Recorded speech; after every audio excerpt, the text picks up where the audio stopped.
Bismillahirrahmanirrahim. Starting with the name of Allah, the most beneficent and the most merciful. My name is Malaika, and I'm from Department of BS Chemistry.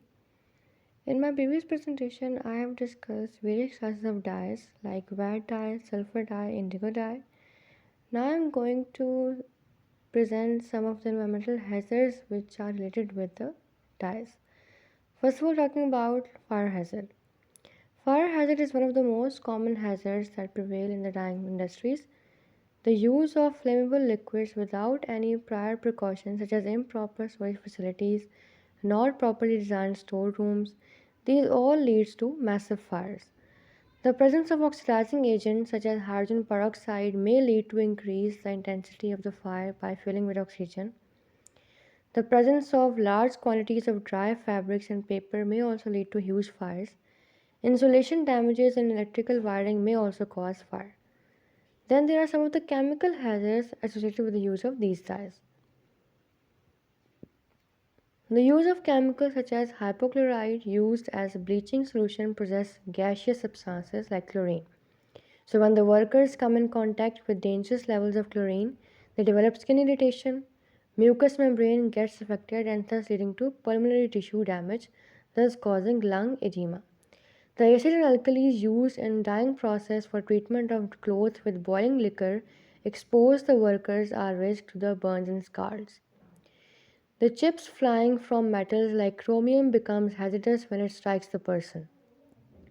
Aromatic amine used in dyeing industries has the capability of DNA mutation. Most of the dye stuff used in the industries are skin irritants.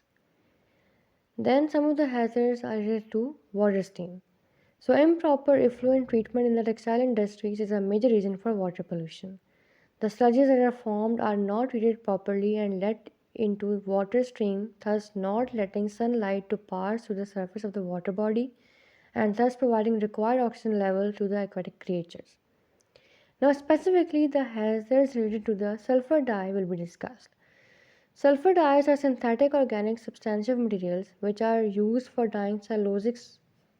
Sulfur dyes are water-insoluble dyes, hence it's made soluble by addition of alkaline compounds such as sodium sulfide or sodium hydrosulfide which act as reducing agents. It also uses oxidizing agents such as sodium dichromate and hydrogen peroxide. Now these oxidizing agents are used mostly in bleaching agents.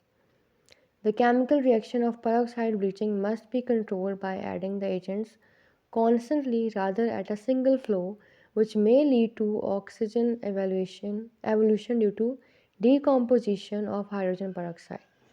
When the oxygen level increases, then that of the relief device can withstand it lead to severe vessel failure. Thus the reducing agents generate more heat leading to explosion. Formaldehyde is also one of the reducing agents. The exposure of formaldehyde will lead to cancer on nose, lung and brain. It also causes respiratory difficulties and eczema. Now we'll discuss the hazards related to wet dyes specifically.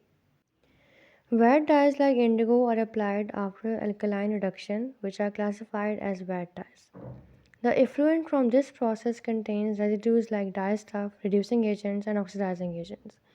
These dye stuff create skin irritation. The reducing agent like sodium hydrosulfide, when used contaminated with water, generates heat and which might lead to ignition.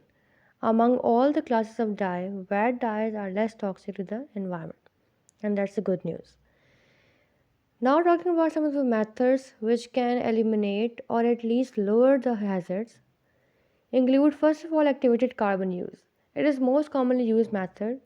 It is effective for absorbing cationic, modern and acid dyes, dispersed, direct, wet, pigment and reactive dyes. Its performance depends on the type of carbon used and the characteristics of wastewater. Then we have membrane filtration. It can clarify, concentrate and separate dye from effluent. It exhibits special features like resistance to temperature, adverse chemical environment and microbial attack. Then we have dyed fed silkworms take silk farming to the next level. Researchers have come up with a process wherein by adding a chemical dye to the diet of the silkworms, cocoons are produced in bright, luminous hues. The process is expected to eliminate the requirements of conservative dyeing such as huge volumes of water. It would too result in restricting water and environmental pollution. The last and the most important method is air dyeing technology, and it's the most easiest one.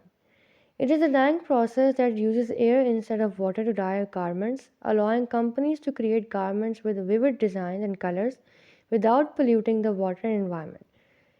It uses 95% less water, it emits 84% less greenhouse gases, it requires 87% less energy. Last one is ultrasound assisted textile dyeing. Ultrasound assisted textile dyeing was first reported by Sokolov and Tumansky in 1941. The use of ultrasonic energy has been widely studied in terms of providing washing fastness.